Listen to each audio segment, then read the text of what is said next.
नमस्कार, ये आकाशवाणी शिमला है। अब आप राकेश शर्मा से प्रादेशिक समाचार सुनिए। पहले आज के मुख्य समाचार। प्रदेश मंत्रिमंडल ने राज्य में पुरानी पेंशन योजना लागू करने का लिया निर्णय। राज्य के लगभग 1,36,000 कर्मचारियों को मिलेगा लाभ। प्रदेश में राष्ट्रीय स्वास्थ्य मिशन के तहत प्रोत्साहन आधार पर होगी 780 आशा कार्यकर्ताओं की नियुक्ति।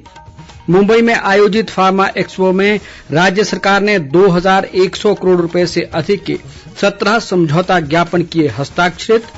और नेता प्रतिपक्ष जयराम ठाकुर ने 20 कॉलेजों को बंद करने के प्रदेश सरकार के निर्णय को बताया निराशाजनक। अब समाचार विस्तार से।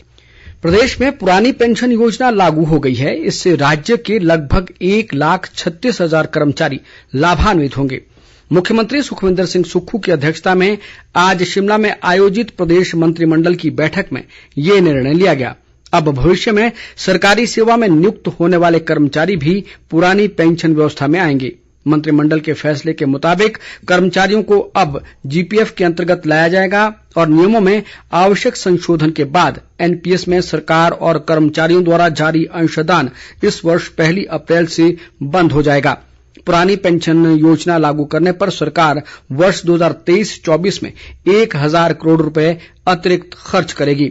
मंत्रिमंडल ने केंद्र सरकार से प्रदेश की 8,000 करोड़ रुपए की एनपीएस राशि को लौटाने का प्रस्ताव भी पारित किया। मंत्रिमंडल ने वित्त विभाग को इस संबंध में नियमों में बदलाव करने और आवश्यक निर्देश जारी करने को कहा है। एनपीएस में रहने के इच्छुक कर्मचारी अपनी सहमति सरकार को दे सकते हैं। इसके अलावा मंत्रिमंडल की बैठक में राष्ट्रीय स्वास्थ्य मिशन के तहत प्रोत्साहन आधार पर 780 आशा वर्कर रखने का निर्णय भी लिया गया।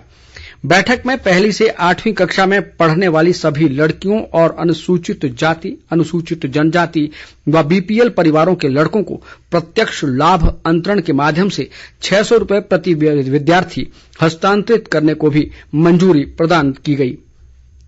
इससे राज्य के लगभग 3,70,000 विद्यार्थी लाभान्वित होंगे।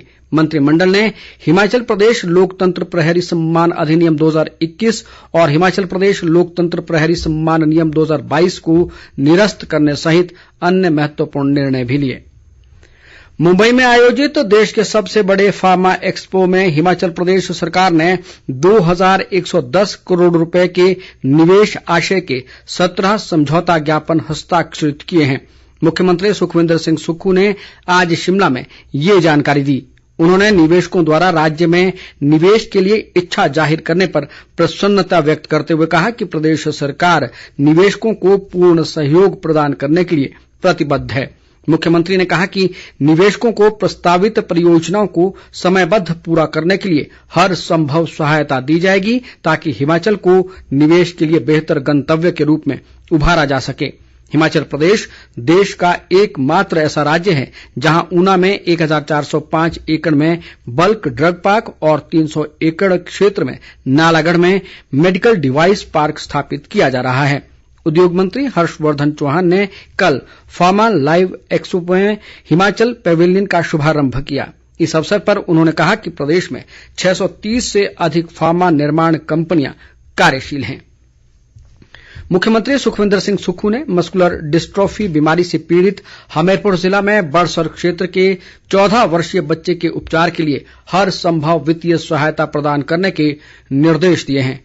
पीड़ित बच्चे के पिता ने आज शिमला में मुख्यमंत्री से भेंट की और उन्हें अपने बेटे के मस्कुलर डिस्ट्रॉफी बीमारी से पीड़ित होने की जानकारी दी। उन्होंने कहा कि परिवार की आर्थिक स्थिति कमजोर होने के कारण वो बच्चे का उपचार करवाने में सक्षम नहीं है। मुख्यमंत्री ने पीड़ित बच्चे के पिता को इलाज के लिए प्रदेश सरकार द्वारा हर संभव सहायता प्रदान करने का आश्वासन दिया। उन्होंने प्रशासन को इस संबंध में आवश्यक दिशा निर्देश भी दिए। इस बीच बेरोजगार कला अध्यापक संघ के एक प्रतिनिधिमंडल ने भी आज शिमला में मुख्यमंत्री सुखविंदर सिंह सुक्खू से भेंट की और कला अध्यापक के पदों की छंटनी परीक्षा का परिणाम जल्द घोषित करने का आग्रह किया। लोक निर्माण व खेल मंत्री विक्रमादित्य सिंह ने कहा है कि शिमला ग्रामीण विधानसभा क्षेत्र की सभी मांगों को पूरा करने और जनसमस्याओं को दूर करने के लिए समयबद्ध कार्य किया जाएगा। उन्होंने कहा कि मंत्री आपके द्वार कार्यक्रम के तहत क्षेत्र की सभी समस्याओं का निपटारा प्राथमिकता के आधार पर किया जाएगा। विक्रमादित्य सिंह ने आज राजकीय डिग्री कॉलेज धामी में वार्षिक पारितोषिक वितरण समारोह के दौरान ये बात कही। उन्होंने कॉलेज में आगामी शैक्षणिक सत्र से विज्ञान कक्षाओं को शुरू करने का आश्वासन भी दिया।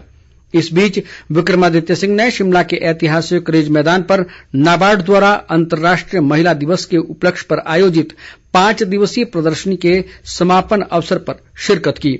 उन्होंने कहा कि नाबार्ड द्वारा प्रदेश के विभिन्न क्षेत्रों में मेलों और प्रदर्शनियों के माध्यम से स्वयं सहायता समूहों, संयुक्त देयता समूहों, हथकरघा कारीगरों और किसान उत्पादक संघों को प्रोत्साहित कर उनकी कलाकृतियों और उत्पादन को विपणन के लिए उचित मंच प्रदान किया जा रहा है। नेता प्रतिपक्ष व पूर्व मुख्यमंत्री जयराम ठाकुर ने प्रदेश सरकार द्वारा राज्य के 20 कॉलेजों को बंद करने के निर्णय को निराशाजनक बताया है।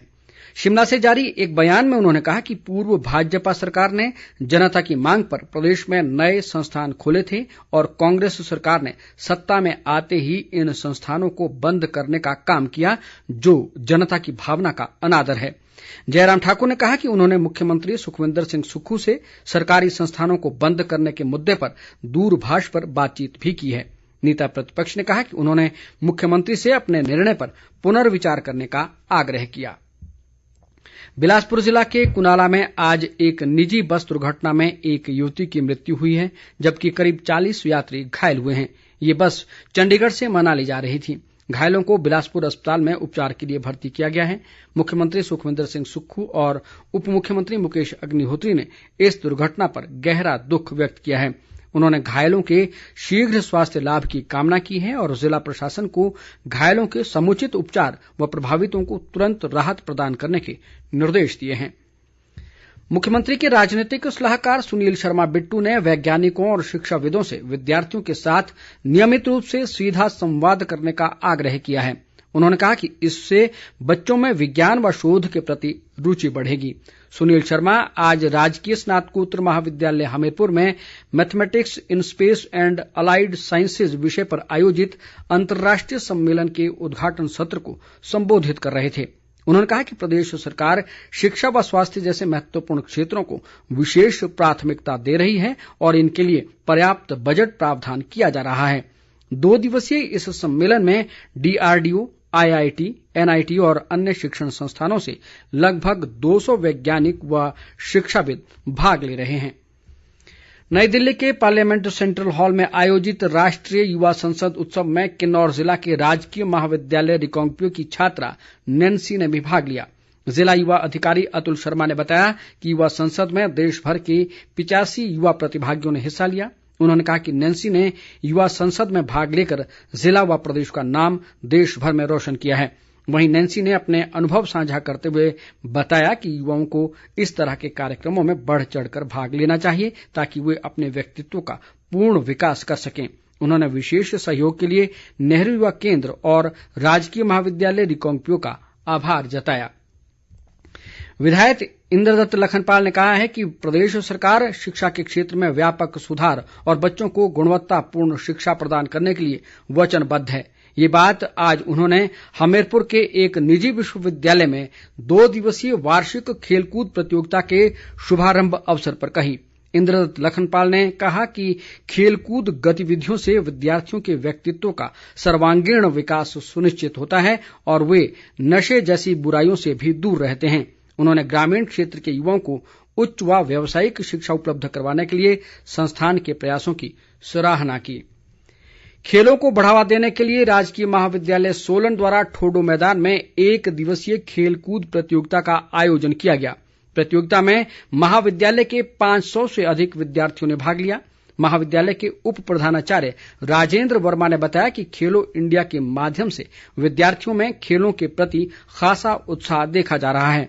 उन्होंने कहा कि केंद्र सरकार खेलकूद को बढ़ावा देने के लिए प्रयास कर रही है और खेलो इंडिया के तहत युवाओं को विभिन्न खेलकूद गतिविधियों में अपनी प्रतिभा निखारने का मौका मिलता है। खिलाड़ियों ने भी इस प्रतियोगिता को फायदेमंद बताया। उधर राजकीय महाविद्यालय चंबा की 2 दिवसीय वार्षिक खेलकूद प्रतियोगिता आज संपन्न हो गई। प्रतियोगिता में महाविद्यालय के अनेक विद्यार्थियों ने विभिन्न स्पर्धाओं में भाग लिया। अंत में मुख्य समाचार एक बार फिर। प्रदेश मंत्रिमंडल ने राज्य में पुरानी पेंशन योजना लागू करने का लिया निर्णय। राज्य के लगभग 1,36,000 कर्मचारियों को मिलेगा लाभ। प्रदेश में राष्ट्रीय स्वास्थ्य मिशन के तहत प्रोत्साहन आधार पर होगी 780 आशा कार्यकर्ताओं की नियुक्ति। मुंबई में आयोजित फार्मा एक्सपो में राज्य सरकार ने 2,100 करोड़ रुपए से अधिक के 17 समझौता ज्ञापन किए हस्ताक्षरित।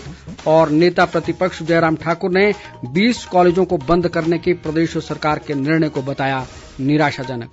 इसके साथ ही समाचार बुलेटिन समाप्त हुआ। नमस्कार।